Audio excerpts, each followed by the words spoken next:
Okay, so now that we've done this, or we've gotten this menu working with jQuery, the next thing that I want to do is take care of this little back to top button. And you'll notice that no matter how short this is, that button doesn't disappear. If I click on it, it appears like it's broken, like it's not doing anything. What we want is we want to make it so that this button does not appear until we start scrolling the page, right? And so to do that, we need to write JavaScript for that. Let's come down to the bottom of our area where we've got our document ready. All right, we've got our document ready function. So inside the document ready function, we're going to add a new behavior. So if we come down inside of that, looks like so far we've got this first item, this first script item that is targeting the menu ID, so that when we click it, it toggles that global nav open and closed. And if you want, what we can do is we can drop this down and let's make a comment. Let's write that we want to, let's just say that this is the menu button toggle, like that. And then if we highlight that and then do command or control /, it will comment that out. And you'll notice that this is the way that it writes a JavaScript comment. Here, let's just get rid of some of that spacing and let's put this out here. So there are two ways to make a comment in JavaScript. One is, and anytime you're inside a script tag, right, like this, and you've got JavaScript written, then that means you're in JavaScript. So you can either do 2 / if it's one line, or the other thing that you can do is sort of like a CSS comment. You can put a /* and then * around it, like that. That's another way that you can do it too. And then you can have as many lines in your comment as you want. Like you could have some more stuff here and it'll still be in the comment. Okay. All right. So now we know that this goes to the menu button toggle. All right. So let's come down here and let's make a new thing that says fade in. Let's say fade in. I'll put fade in out like that. Back to top button on scroll. Okay, and I'll highlight that, and then again, I'm just gonna, actually, I'll just come right before it and I'll put 2 / like that, and then it will just comment out that one line. Okay, and if you want to keep this consistent, we can do the same thing over here, like that. Okay, so the next line won't be commented out because 2 / only means it'll comment one line. All right, so what I want to do is very similarly to the way that we wrote this up here. We're going to create a very similar structure where we put our $symbol and we'll do our parentheses. And inside of this, I'm not looking for a target that has HTML in it. I'm looking for a DOM target, and the DOM target would be the window. So I'm just going to type window, and it automatically knows that the window object represents a window containing a DOM document, meaning a viewport window. Okay, so what we're going to do is we're going to look for the window and we're going to look for the scroll event. All right, and so if you look, that's an event handler, and it tells you a little bit about it right here. It's saying that it's an event handler to the scroll JavaScript event. So basically, when it detects that a scroll is happening on the page, it'll trigger an event. So I'm going to go ahead and hit that, and we'll put our open parenthesis and close parenthesis, and then I'm going to go ahead and I'm going to terminate that like we did before. I like to go ahead and complete my syntax before I start adding more syntax inside of it. That way I know that I'm less likely to make syntax errors. So similar to the way we were looking for document ready, what we're looking for here is we're looking for on scroll of the window. And then we're going to do something. We're going to run a function, and we're going to have our open and close parenthesis, all right? And then right after that, close parenthesis, I'm going to put my curly brace and hit return, okay? And so what this is looking for is it says, okay, when it detects that the viewport is scrolling or that the window is scrolling, we're going to run the following function. All right, so what we need to do is we need to look at this and say, all right, well, if we're so many pixels into our scroll, then make this appear.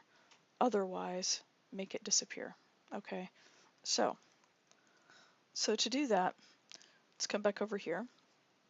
We're going to write an if statement, an if-else statement.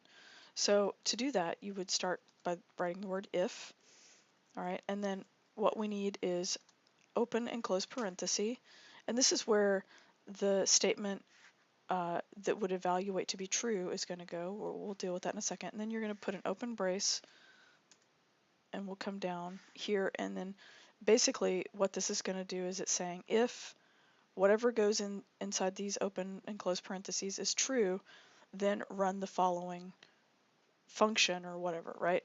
And then you can say else, or it's sort of like saying otherwise, right? And then you're going to do another open and close curly brace like this. And actually, I'm going to tab these in so that they're in line with the if statement. Okay, so if this evaluates to be true, whatever's going to go in here, then we're going to do whatever goes, do this if true. Let's say, I'm going to put that in a comment, and then here I'm going to say else do this if false, okay? So that you can understand the way that the syntax looks. So take a look at this one more time and make sure that your syntax is dead on, okay? We're saying the window, whenever it scrolls, run a function, and then inside that function, we're checking to see if a statement is going to be true, which I haven't written yet, and it'll go inside these parentheses. If that's true, it'll do whatever we put here. Otherwise, if this statement evaluates to be false, it goes to this else brace, and it'll run whatever's here, okay? So what we want to do whenever it evaluates to be true, well, first of all, let's figure out what needs to evaluate to be true. All right, so if you look at the way that this is structured, you know, one of these things, we still need to do the same kind of structure. So when you're a dollar symbol in our parentheses to find the target, well, the target is the current window, right? And because we are already inside of something that's saying, hey, check out this window, we can say this. And what it'll do is it's going to target the current thing, right? The current item, current element. And by the way, the word this, anytime you see that in any kind of programming language, it's reserved almost always. It's reserved. You can't, like, for instance, you can't make up variable names called this because it means something very specific, and it usually means the current item or the current element. All right, anyway, so we're going to target this current window, right? And we're going to put a dot here, and we're going to add something that is looking for scroll.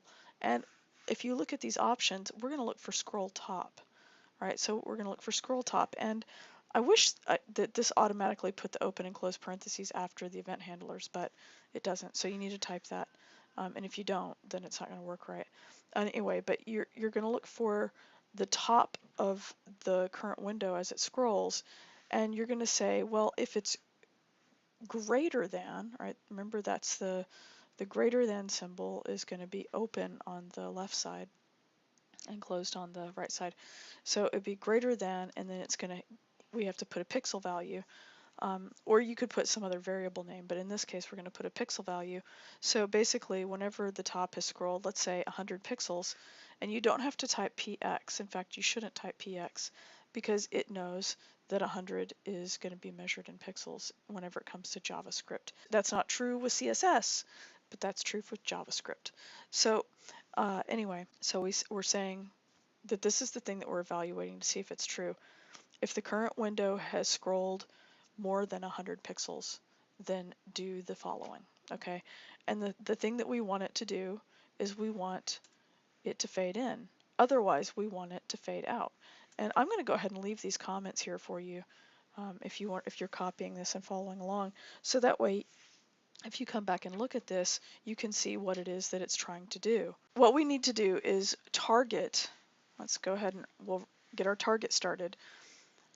We need to target that button, and if we need to see what the name of it is, let's take a look at it. And if I scroll In my CSS, I should be able to find it right above my media query. It's the ID of Backtotop, if you remember. And if you're not sure and you want to look inside of your HTML, you can do that too. You can scroll here, and it was, if you remember, it was inside of a footer. It was an anchor link that had an ID of Backtotop. So I'm going to copy the name of this ID, and I'm going to come down here, and where it's going to do the event if true, then I'm going to put in quotation marks. I'm going to put an ID symbol, what do you call that, a hashtag, and then I'm going to put Backtotop. And remember that CSS and HTML IDs are case sensitive, so if you did yours differently and you have an uppercase B or something like that, then you need to make sure that you've got the case correct.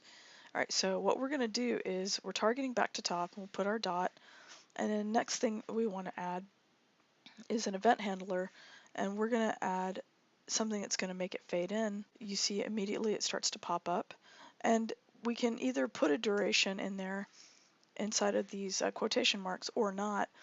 I'm not going to put a duration because I'm going to use the basic jQuery duration. It's automatically, if you leave this blank, it'll use a standard duration. And then I'm going to terminate it with my semicolon. All right, so what this will do is it'll fade Backtotop in. Now, the thing is that Backtotop is currently visible. Fade in, what it does is it works with the display mode, whether it's display is visible or not visible. And so if you go over here, let's take a look, you'll notice that the display is automatically visible. So what that means is that if we want it to start off not visible, then what we need to do is in the CSS, let's pull this up, find Backtotop in the CSS, but make sure you're not finding it like in a media query. Make sure you find the original instance of it. Mine is on line 93, but more importantly, it's going to be before you started with your media queries. Anyway, so Backtotop, at the very end of Backtotop, I'm going to come down and I'm going to say display none. All right, and then I'll save that. I'll come up here and I'll save this. And then I haven't given it a false evaluation behavior yet, but that's okay. Let's just test that this is actually working right now. Make sure you save it, come over here, hit refresh, and you see it disappears. And then now if I start to scroll, it should appear after I've scrolled about 100 pixels. Okay, and now it's not going away whenever I come back, and that's what I want to be my false statement, is I want it to fade out. So I'm going to hit copy. I'm going to paste that, and instead of fade in, as you can imagine, there's something called fade out.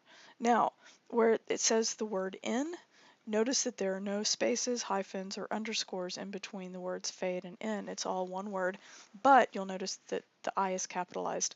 That's referred to as camel case. Well, fade out is going to be exactly the same, and you see it's, as soon as I start to type a capital O, it pops up. All right. This is referred to as camel case whenever you have something that looks like a compound word and you've got uppercase letters injected in parts. All right, and just remember that that's important. It is case sensitive and won't work properly without the proper case. All right, so make sure you type that right. I'm going to hit save again. Come over here, hit refresh, and then now if I scroll up, it fades in. I scroll back down, it fades out. Pretty cool, right? And so it becomes more contextually based. All right, fade up. Oh, and I didn't, and see here it's not working because I didn't scroll at least 100 pixels. Here, if I do this and I scroll, it pops up. Okay, and this is really mainly good whenever you've got really long pages, but we're going to add more content so that you can see the way that this works better. Okay, so now you've got your button fading in and out. Pretty cool. All right, in the next video, we're going to move on to do some other JavaScript stuff.